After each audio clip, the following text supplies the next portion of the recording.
India को सबसे ज़्यादा खतरा कौन से देश से? देखो सर, इंडिया को जो खतरा है सबसे ज़्यादा, अभी तो हमारा पड़ोसी देश ही चाइना है सर, जिससे हमारे को सबसे ज़्यादा दिक्कत है सर। डायरेक्ट तरीके से भी सबसे ज़्यादा दिक्कत हमारे को चाइना से ही है, क्योंकि चाइना कभी नहीं चाहेगा कि हम पावरफुल बने सर, क्योंकि पूरा का पूरा एशिया कंट्रोल चाइना ही चाहता है। ये आप अभी से मत देखो, अगर आप 1955 के अंदर देखो तो आप ज़ियाओ लाई जो चाइना के उस टाइम प्रीमियम थे, हमने एक बांडुंग कॉन्फ्रेंस करी उस टाइम, अगर आपको पता हो, एक बांडुंग कॉन्फ्रेंस हुई थी। एक्चुअली क्या होता था, जब सेकेंड वर्ल्ड वॉर के बाद, जब सेकेंड वर्ल्ड वॉर खत्म हुआ 1945 के बाद, हम लोग 47 में हम फ्रीडम हुए, 49 में चाइना हुआ, और उस टाइम दुनिया में दो ही सुपर पावर देश थे सर, एक यूएसएसआर था और दूसरा अमेरिका था। ये दोनों पावरफुल बन रहे थे। अब ये दोनों पावरफुल बन रहे थे, दोनों पावरफुल बनने के लिए हम लोग भी चाहते थे यार हमारी भी अर्थव्यवस्था सही हो। उसके लिए सबसे पावरफुल लीडर नेहरू जी, अपने ज़ियाओ लाई जिनको ब्रेन ऑफ चाइना कहा जाता है सर, दोनों ने डिसाइड किया कि यार हम क्यों ना एक बांडुंग कॉन्फ्रेंस करें और इसमें सारे यूरोप और एशिया के देशों को बुलाएं कि हमको भी आगे बढ़ने का अधिकार है। तो चाइना बिल्कुल, ये 1955 से देखो आप कि चाइना बिल्कुल ठीक है, कंधे से कंधा मिलाकर चल रहा है, ठीक है। और तभी 11 अप्रैल 1955 को सुबह 11 बजे एक इंसिडेंट हो जाता है कि जिस प्लेन के अंदर ज़ियाओ लाई जा रहे थे, वो प्लेन हमारा था, इंडियन एयरलाइंस का प्लेन था, इसका निकनेम कश्मीर प्रिंसेस था। वो प्लेन इन्हें हांगकांग से लेकर जकार्ता लेके जाना था, ठीक है। क्रू मेंबर भी इंडिया का था उसमें 6 के 6, और ज़ियाओ लाई को उस प्लेन में जाना था। और वो प्लेन के अंदर एक्चुअली क्या होता है, धमाका हो जाता है और ब्लास्ट हो जाता है, और ये प्लेन नथुला आइलैंड में जाके गिरता है। जब ये प्लेन नथुला आइलैंड में जाके गिरा, और उस दिन चाइना के प्रधानमंत्री नहीं बैठे इस प्लेन में प्रीमियम वहाँ के, उनके अपेंडिक्स का दर्द हो गया था। पूरा वर्ल्ड एक तरफ हो गया सर। पूरी दुनिया ने क्या बोला कि हिंदुस्तान को आप एक टेररिज्म देश घोषित करो, क्योंकि इंडिया क्या करता है, बोलता तो भाईचारा है करके कि मैं भाई हूं करके, और ये चाइना के प्रधानमंत्री को मारने की प्लानिंग करता है करके, ठीक है। आप चाहे KGP ले लो, उस टाइम CIA ले लो, MI5 ले लो, ठीक है, इसकी PRC ले लो, ताइवान की KMT ले लो, ये सब के सब लोग बोलते हैं कि इंडिया एक टेररिज्म देश है, क्योंकि प्लेन भी इसका और क्रू मेंबर भी इसके, तो पूरा प्लेन इसके कंट्रोल में था। प्लेन हमारा बॉम्बे से कलकत्ता गया, कलकत्ता से जकार्ता गया, जकार्ता से हांगकांग गया, सारा क्रू मेंबर हमारा ही था, ठीक है। और प्लेन के अंदर बॉम्ब भी इंडिया ने रखा। क्यों रखा? क्योंकि हिंदुस्तान एशिया में पावरफुल बनना चाहता था, एशिया में पावरफुल बनना चाहता था। क्या करें नेहरू जी, पूरे वर्ल्ड एक तरफ हो गया। तो हमने, अब हमारे पास एक ही चाह रहा था कि हम कैसे भी अपने आप को इनोसेंट प्रूफ करें सर। चाइना ने उसमें भी बोला कि यार, चाइना दो तरफा गेम खेलता है। चाइना नेहरू जी को बोलता है कि नेहरू जी मैं तो आपके साथ हूं करके, है ना, और मुझे लगता है कि ये धमाका आपने, मुझे लगता है कि ये धमाका आपने नहीं किया, लेकिन मेरी एजेंसी बोलती है कि धमाका आप ही ने किया है। वहाँ के प्रधानमंत्री बोलते हैं कि मुझे रैंडमली लगता है कि आपने नहीं किया, लेकिन मैं गलत भी हो सकता हूँ, क्योंकि पूरी दुनिया की एजेंसी बोल रही है और मेरी खुद की एजेंसी बोल रही है कि इस ब्लास्ट के पीछे इंडिया का हाथ है करके। तो बोलता है कि मैं इतना कर सकता हूँ आपके लिए कि आप इसको पूरी दुनिया में आपका ही ऑफिसर इसको लीड करे, मैं इतना फेवर कर दूंगा आपको।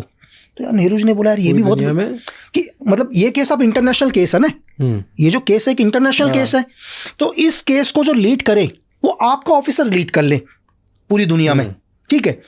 तो यार नेहरू जी ने कहा ये भी बहुत अच्छी बात है सर, आप हमारे को इतना सपोर्ट कर रहे हो और क्या चाहिए, ठीक है। अब हमारे एक ऑफिसर रामेश्वर नाथ काव, जिन्होंने RN के खड़ी करी, जिन्होंने लास्ट में रॉ खड़ी करी थी सर, RNW खड़ी करी उन्होंने, वो जाते हैं जब उस केस का इन्वेस्टिगेशन करना शुरू करते हैं ना सर, जब थ्योरी निकलती है लास्ट में, तो थ्योरी में पता चलता है कि इस धमाके के पीछे ताइवान का हाथ था, अमेरिका ने डेटोनेटर दिया था, रशिया को पूरा पता था क्या हो रहा है करके, और खुद चाइना के प्रधानमंत्री को 6 घंटे पहले पता चल गया था कि प्लेन के अंदर बॉम्ब रखा हुआ है करके, लेकिन चाइना के प्रधानमंत्री ने बोला कि धमाका होने दो करके, ठीक है। मतलब इस धमाके को आप होने दो। क्यों? क्योंकि ये धमाका होगा तो मैं हिंदुस्तान का तो नाम आएगा ही आएगा, हिंदुस्तान तो बैकफुट में जाएगा ही, मेरा सबसे बड़ा दुश्मन ताइवान वो खत्म हो जाएगा, अमेरिका ने डेटोनेटर दिया, अमेरिका हमेशा के लिए चुप हो जाएगा ताकि मैं आगे वीटो पावर लूंगा, ठीक है। चाइना का गेम, और जब कि चाइना ने क्यों फेवर किया, एक सबसे बड़ा क्वेश्चन ये है कि लोगों ने उस टाइम बोला कि यार चाइना ने ये फेवर क्यों कर दिया कि हिंदुस्तान का एक ऑफिसर इसको लीड करे। उसके पीछे की कहानी सुनो, क्योंकि चाइना को ये लगता था कि दुनिया में सबसे बेवकूफ लोग हिंदुस्तानी हैं। अगर कोई अमेरिकन CIA का इसको लीड करेगा, KGP का लीड करेगा, MI5 का लीड करेगा तो खोल देगा। लगा हिंदुस्तान का तो सारे बेवकूफ है, जैसा चाहूंगा वैसा घुमाऊंगा फुटबॉल की तरह, तो मदद भी इसलिए करी ताकि कभी केस ना खुले करके। तो ये उस टाइम का चाइना है सर। और ये कैसे पता आपको? ये बहुत ओपन है। नहीं ओपन नहीं है, कि पता है मेरे को पूरी इसकी थ्योरी सर। क्या बात है। तो अब 1955 से हैं, सोच लो आप। और वो एक ऐसा इंसिडेंट था जिस इंसिडेंट से सर अमेरिका को ताइवान के साथ अपना समझौता तोड़ना पड़ा सर, और वीटो पावर देना पड़ा आगे चाइना को। एक इंसिडेंट, क्योंकि डेटोनेटर अमेरिका का था सर, उस बॉम्ब में यूज किया हुआ डेटोनेटर अमेरिका का था। सिर्फ उस अमेरिका ने सिर्फ एक ही क्वेश्चन बोला उस टाइम, जब चाइना ने अमेरिका के ऊपर भी ब्लेम किया कि ये बॉम्ब तुमने दिया है। अमेरिका ने बोला नहीं, बोला कि डेटोनेटर मेरा है, मैं मानता हूं, लेकिन बॉम्ब के अंदर 3 चीजें और हैं। एक्सप्लोजिव लगा हुआ है, पावर सोर्स लगा हुआ है, ठीक है, मैकेनिज्म लगा हुआ है। ये 3 चीज कौन से देश के हैं ये भी तो बताओ। चलो डेटोनेटर तो बोला कि हो सकता है मेरे देश का हो, कोई यहां से लेके गया हो, लेकिन ये ऐसा इंसिडेंट था कि अमेरिका को ताइवान के साथ अपना समझौता तोड़ना पड़ा। और ब्रेन चाइना का देखो ना, कि एक आदमी ने बैठकर इस प्लेन के अंदर आई थिंक 19 लोग थे सर, क्रू मेंबर लगा के, 19 में से 17 ऑन द स्पॉट खत्म हो गए थे। 17 आदमियों की कुर्बानी दी, अपने खुद के लोगों की भी कुर्बानी दी। चाइना के खुद के कम से कम 6 या 7 डेलीगेट चाइना के मारे गए सर। सिर्फ क्यों? क्योंकि दुनिया में पावरफुल बनने के लिए अपने लोग मरवा दिए, अपने पावरफुल लोग मरवा दिए, ताकि वो ये इस चीज को यूज करे, इस चीज को यूज करे। इसके 2 फायदे। पहला फायदा क्या, उसका ताइवान तो खत्म ही हो गया ना सर, ताइवान KMT खत्म करवा दी पूरी की पूरी। उसके बाद कभी चाइना के ज़ियाओलाई के ऊपर कोई अटैक नहीं हुआ। अमेरिका कभी नहीं बोल पाया, क्योंकि अमेरिका ने अगर चाइना के खिलाफ उस टाइम कुछ भी बोलता तो बोला तुमने तो मेरे को मरवाने की प्लानिंग करी। अब अमेरिका को बैकफुट में होना पड़ गया उस एक इंसिडेंट के चक्कर में, ठीक है। बेचारा उसने सोचा कि हिंदुस्तान को भी मैं करूं करके, कि हिंदुस्तान भी एक टेररिज्म देश में आ जाएगा। वो तो इंडिया ने अपने आप को इनोसेंट प्रूफ कर दिया सर। तो आप सोच सकते हैं मतलब किस लेवल पर आज क्यों दिक्कत हो रही है चाइना को हमारे देश से, क्योंकि उनको लग रहा है एक पावरफुल लीडर आ गया भाई। दिक्कत इसलिए तो है ना, इससे पहले तो कोई दिक्कत नहीं थी ना, चाइना को दिक्कत हो रही थी ना दूसरे देशों को दिक्कत हो रही थी। आज दिक्कत इसलिए हो गई क्योंकि एक आदमी आ गया भाई, पावरफुल आदमी आ गया, कुछ भी कर देगा। दिक्कत लीडर से है।